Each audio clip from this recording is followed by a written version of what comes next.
বন্ধুরা, গরিব ঘরের রাজপুত্র নাটকের ১৭তম পর্বটি ছিল টুইস্টে ভরপুর।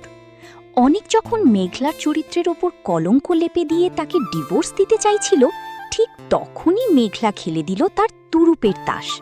মেঘলা যে সাধারণ কোনো মেয়ে নয়, বরং শালিমা বিল্ডার্সের একমাত্র উত্তরাধিকারী, তা জেনে শুধু পুলিশ অফিসার নয়, বরং অনিকেরও পায়ের তলা থেকে মাটি সরে গেছে।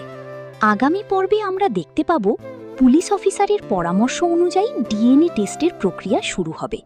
অনিক ভাবছে সে বেঁচে যাবে, কিন্তু মেঘলা এখন আর সেই অসহায় মেয়েটি নেই। সে তার বাবার ক্ষমতা এবং অর্থের জোরে সেরা উকিলদের নিয়ে আসবে।